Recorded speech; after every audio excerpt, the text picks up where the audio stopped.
ಎಲ್ಲಾ ಹಾನಿಯಿಂದ ಕೂದಲನ್ನು ರಕ್ಷಿಸುತ್ತೆ. ಬರೀ Amrut noni reach root premium hair oil. Overall ನೀವು ನೋಡಕ್ ಹೋದ್ರೆ ನಮ್ಮ ಇಂಡಿಯಾ ಗಠಬಂಧನಿಗೆ ಒಂದು ಒಳ್ಳೆ ರೀತಿಯಾದಂಥ ರಿಸಲ್ಟ್ ಬಂದಿದೆ. ಇನ್ನು ಸ್ವಲ್ಪ ಹೆಚ್ಚು ನಿರೀಕ್ಷೆ ಇತ್ತು, ಆದರೂ ಕೂಡ ಜನರು ಸಂವಿಧಾನದ ಪರವಾಗಿ ಮತ್ತು ಆರ್ಥಿಕ ಸಮಾನತೆಯ ಪರವಾಗಿ ಮತ್ತು ದೇಶದ ಪ್ರಗತಿಗೋಸ್ಕರ ಇವತ್ತು ನಮಗೆ ಪ್ರೋತ್ಸಾಹ ನೀಡಿದ್ದಾರೆ. ಸೊ ಮುಂದಿನ ದಿನಗಳಲ್ಲಿ ಇವರ ಆಶೀರ್ವಾದವನ್ನು ಯಾವ ರೀತಿ ನಾವು ಸದುಪಯೋಗ ಮಾಡ್ಕೋಬೇಕು ಅಂತ ಇವತ್ತು ಮೀಟಿಂಗ್ ಇದೆ ಇಂಡಿಯಾ ಅಲಯನ್ಸ್ ಅಂತ. ನೋಡೋಣ ಅಲ್ಲಿ ಏನಾಗುತ್ತೆ ಅಂತ. ಕರ್ನಾಟಕದಲ್ಲಿ 2 ಅಂಕಿ ಖಂಡಿತವಾಗೂ ನಮ್ಮ ನಿರೀಕ್ಷೆಗೆ ತಕ್ಕಂಗೆ ಇಲ್ಲ ಆಗಿಲ್ಲ. ನಾವು ಏನಿಲ್ಲ ಅಂದ್ರೂ 14ರಿಂದ 18 ಆಗುತ್ತೆ ಅಂತ ಅನ್ಕೊಂಡಿದ್ವಿ. ಅದೇ ಜನರು ನಮ್ಮ ನಿರೀಕ್ಷೆ ಮಟ್ಟಿಗೆ ಆಶೀರ್ವಾದ ಮಾಡಿಲ್ಲ.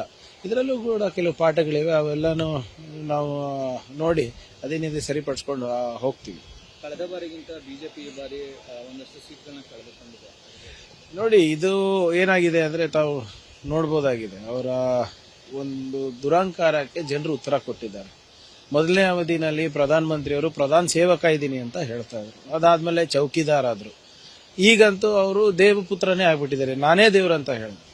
ಸೊ ಈ ಸರ್ವಾಧಿಕಾರಿ ಧೋರಣೆಗೆ ಅಬ್ಕಿ ಬಾರ್ 400 ಪಾರ್ ಅಂತ ಹೇಳಿ ಘೋಷಣೆಗಳು ಕೂಗಿ ನಾವು ಸಂವಿಧಾನವನ್ನ ಬದಲಾವಣೆ ಮಾಡ್ತೀನಿ, ಮತ್ತೆ ಆರ್ಥಿಕ ಅಸಮಾನತೆ ಬಗ್ಗೆ ಅವರ ಮೌನ, ಮತ್ತೆ ನಮ್ಮ ಆರ್ಥಿಕ ರಾಷ್ಟ್ರದಲ್ಲಿ ಆರ್ಥಿಕ ಪರಿಸ್ಥಿತಿ ಯಾವ ರೀತಿ ಕುಸಿತ ಆಗಿದೆ ಅದ್ರ ಬಗ್ಗೆ ಮಾತಾಡಲ್ಲ, ರಿಯಲ್ ಇಶ್ಯೂಸ್ ಬಗ್ಗೆ ಮಾತಾಡಿಲ್ಲ.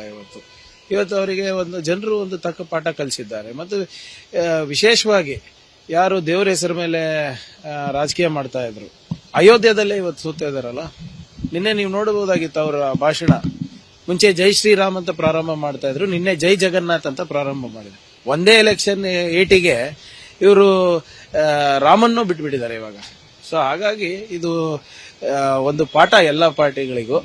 ಜನರ ವಿಷಯಗಳನ್ನ ಬಿಟ್ಟು ಬೇರೆ ವಿಷಯದಲ್ಲಿ ನೀವು ಚುನಾವಣೆ ಮಾಡಕ್ ಹೋದ್ರೆ ಜನರು ಒಪ್ಪಲ್ಲ ಅಂತ ಬಹಳ ಸ್ಪಷ್ಟವಾದಂತಹ ಸಂದೇಶ ಜನರು ಕಳಿಸಿದ್ದಾರೆ. ಕಾಂಗ್ರೆಸ್ಗೆ ವೋಟಿಂಗ್ ಪರ್ಸೆಂಟೇಜ್ ಜಾಸ್ತಿ ಆಗಿದೆ, ಎಲ್ಲೋ ಒಂದ್ ಕಡೆ ಮೋದಿ ಅಂದ್ರೆ ನಾವು ಹೆಸರು ಕಡಿಮೆ. ನೋಡಿ, ಖಂಡಿತವಾಗೂ ನೋಡಿ, ಅವ್ರಿಗೆ 60 ಸೀಟ್ ಕಳ್ಕೊಂಡಿದ್ದಾರೆ ಬಿಜೆಪಿಯವರು. ಅವರೇ 300 ಬರ್ತೀನಂತ ಓಡಾಡ್ತಾ ಇದ್ರಲ್ವಾ. ಏನಾಯ್ತು ಈಗ ನೋಡಿ, ಪ್ರಜಾಪ್ರಭುತ್ವದಲ್ಲಿ ಜನರ ತೀರ್ಪು ಅಂತಿಮ, ಜನತಾ ಜನಾರ್ದನ್ ಅಂತ ಅದಕ್ಕೆ ಹೇಳೋದು. ಈಗ ಅವರು ತೀರ್ಪು ಕೊಟ್ಟಿದ್ದಾರೆ. ಯಾರ ವಿರುದ್ಧ ಕೊಟ್ಟಿದ್ದಾರೆ? ದ್ವೇಷ ರಾಜಕೀಯ ಮಾಡಬಾರ್ದು, ನಾವು ಸಂವಿಧಾನದ ಬದಲಾವಣೆ ಮಾಡಬಾರ್ದು, ಆರ್ಥಿಕತೆಯನ್ನು ನೀವು ಆರ್ಥಿಕ ಸಮಾನತೆಯನ್ನ ನೀಡಬೇಕು, ಉದ್ಯೋಗವನ್ನ ಕಲ್ಪಿಸ್ಕೊಡ್ಬೇಕು, ಬಂಡವಾಳವನ್ನ ಹಾಕಿಸ್ಬೇಕು, ಒಳ್ಳೆ ಫಾರಿನ್ ಪಾಲಿಸಿ ಇರಬೇಕು. ಇದರೆಲ್ಲದ ಪರವಾಗಿ ಮಾಡಿದಾರಲ್ಲ. ಸೊ ಇವರೆಲ್ಲ ಏನೇನ್ ತಂದ್ರು, ಮಂಗಳಸೂತ್ರ, ಮಟನ್, ಮುಸ್ಲಿಂ, ಮೊಘಲ್ಸು ಎಲ್ಲಾನು ಕೂಡ ವೈಪೌಟ್ ಆಯ್ತಲ್ಲ. ಎಷ್ಟು ದಿನ ಅಂದ್ಬಿಟ್ಟು ಜನರಿಗೆ ಬರೇ ನೀವು ದೇವರ ಹೆಸರಲ್ಲಿ ನೀವು ಮನವೊಲಿಸಬಹುದು. ಹೊಟ್ಟೆಗೆ ಅನ್ನ ಬೇಕಲ್ಲ, 2 ಹೊತ್ತು ಊಟ ಬೇಕು, ಉದ್ಯೋಗ ಬೇಕು, ಮನೆಯಲ್ಲಿ ಒಂದು ಕುಟುಂಬಕ್ಕೆ ಆರ್ಥಿಕ ಸ್ಥಿರತೆ ಬೇಕು.